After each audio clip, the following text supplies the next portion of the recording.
Buenas tardes, compañeros. Nos corresponde hablar a nosotros respecto a las teorías sociales. Vale la pena destacar que son 7 teorías que vamos a manejar y dado lo extenso del material lo vamos a dividir en 2 videos. En esta primera parte me corresponde a mí hablarles de las primeras 4 teorías y vamos a comenzar con los no lugares de Auger-Marc. Auger-Marc es un filósofo francés que planteó en 1992 esta teoría de los no lugares, pero se preguntarán ustedes, ¿qué es un no lugar? Para el autor, si un lugar puede definirse como lugar de identidad relacional e histórico, un espacio que no puede definirse ni como espacio de identidad, ni como relacional, ni como histórico, constituye un no lugar. Pero, ¿qué es eso? Intentaré explicarlo en términos un poco más digeribles.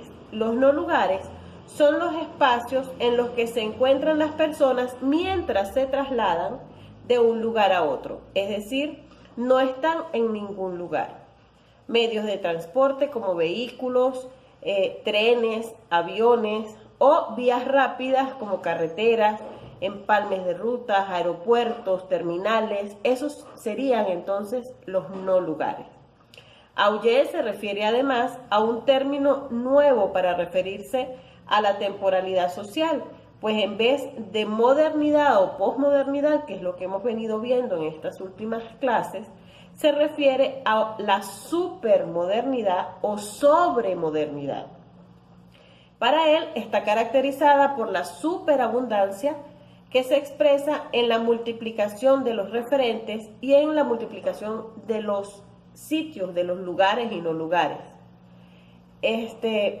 También en una espectacular aceleración de la información mediática, y es que para Auger ya no somos una sociedad localizada en el tiempo y en el espacio como hasta ahora lo habíamos visto de forma histórica, sino situada en la imaginería virtual de la superabundancia.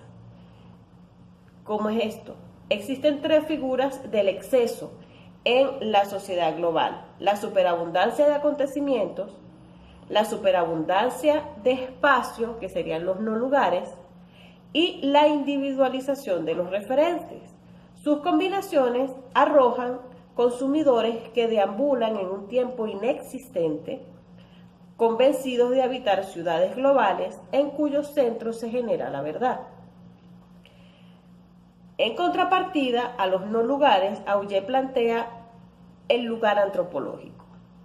Si nos detenemos un instante en la definición de lugar antropológico, comprobamos que es, ante todo, algo geométrico. Se lo puede establecer a partir de 3 formas espaciales simples, que pueden aplicarse a dispositivos institucionales diferentes y que constituyen de alguna manera las formas elementales del espacio social.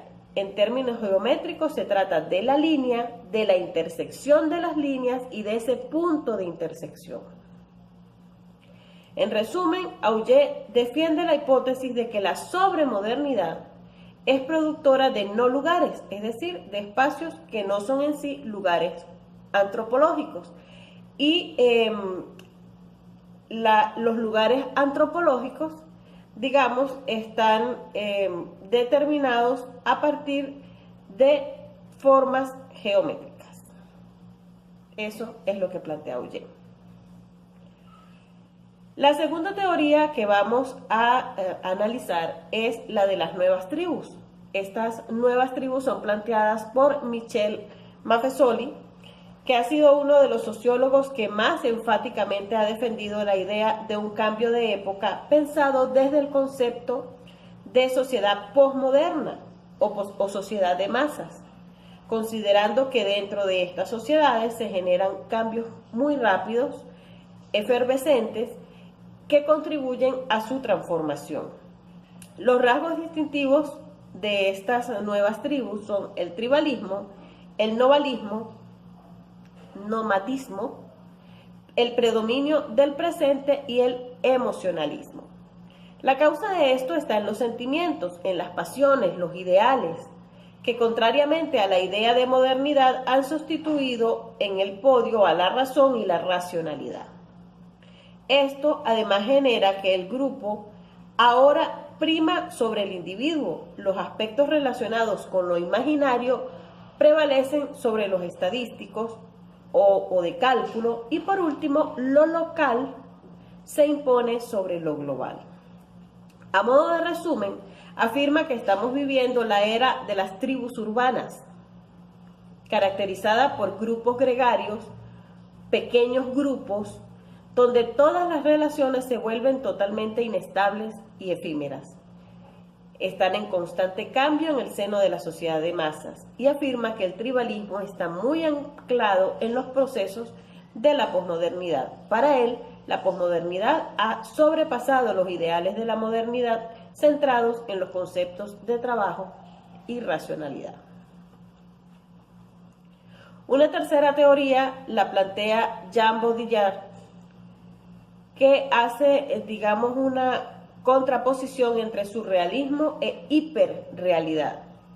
Baudrillard fue un físico y sociólogo crítico de la cultura francesa que enfocó sus esfuerzos en el análisis de la posmodernidad y la filosofía del postestructuralismo.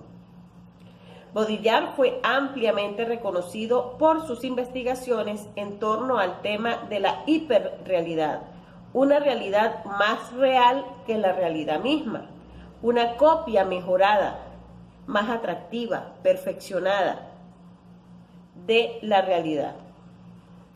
Por ejemplo, Disneylandia, ¿sí? El Photoshop, los videojuegos, la realidad virtual, son realidades mejoradas, son versiones mejoradas de una realidad idealizada en muchas situaciones. Allí, en esas realidades mejoradas, la conciencia no puede discernir entre lo que es real y lo que es fantasía, o lo que hoy se conoce como realidad virtual. Por otra parte, el concepto de hiperrealidad de Jean Baudrillard está estrechamente relacionado con su idea de simulacro. El mundo contemporáneo para él es un simulacro, donde la realidad ha sido reemplazada por imágenes falsas, a tal punto que no se puede distinguir entre lo real y lo no real. Esta hiperrealidad, estos simulacros, buscan hacer de toda realidad o que toda la realidad coincida con los modelos de simulación. El resultado es que lo real ya no es real. Los ejemplos de la vida contemporánea incluyen la creación y el cambio de personalidad en las salas de chat, por ejemplo, o las noticias de información en los canales, que son bombardeos de información uno detrás de otro. Y ¿por qué no? Los fake news también formarían parte de esta hiperrealidad. Baudrillard señala que la realidad, por ejemplo, de la Guerra del Golfo, que es la época que corresponde a sus investigaciones entre 1990 y 1991, se presentó al mundo en términos de representaciones de los medios. Para Baudrillard, el conflicto bélico está enmarcado dentro del contexto teórico de lo hiperreal. La Guerra del Golfo fue para él hiperreal.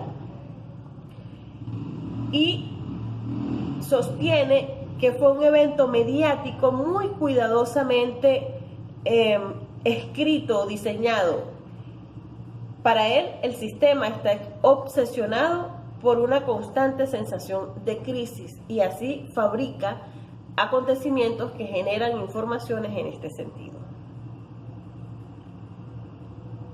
La última teoría que vamos a analizar en esta parte del video es la de Néstor García Canclini, que nos habla de consumidores y ciudadanos o de conflictos multiculturales dentro de la globalización.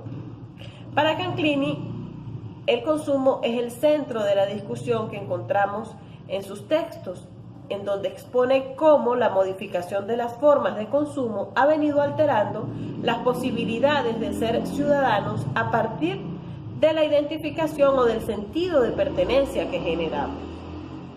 El libro de García Canclini propone entender, nombrar y construir la cultura como un proceso ensamblado multinacional, una articulación flexible de varias partes, un montaje de rasgos que cualquier ciudadano de cualquier país, de cualquier religión, de cualquier ideología puede leer y puede usar. Desde siempre, el ejercicio de la ciudadanía estuvo asociado a la capacidad de apropiarse de los bienes y a los modos de usarlos, pero se suponía que esas diferencias estaban niveladas por la igualdad de derechos abstractos que se concretaban al votar o al sentirse representado por un partido político, por un sindicato. Ahora, en un tiempo en el que las campañas electorales se trasladan de los mítines a la televisión, de las polémicas doctrinarias a la confirmación de imágenes y de la persuasión ideológica a las encuestas y al marketing, es coherente que nos sintamos convocados como consumidores aun cuando se nos interpele como ciudadanos. Es decir, se nos vende la política, se nos vende el modelo de sociedad que digamos, se pretende imponer desde los centros de poder. Nos vamos alejando de la época en que las identidades se definían por esencias históricas. Ahora se configura más bien en el consumo. Dependen de lo que uno posee o de lo que uno es capaz de llegar a tener. Así, la cultura es un proceso de ensamblado multinacional, una articulación flexible de partes, un montaje de rasgos que cualquier ciudadano de cualquier país, de cualquier religión, de cualquier ideología puede leer y puede usar. Plantea además la globalización como un proceso imaginario que abarca a unos países más que a otros o privilegia a sectores minoritarios, lo que la convierte en un proceso de interrelaciones regionales y no de un todos con todos.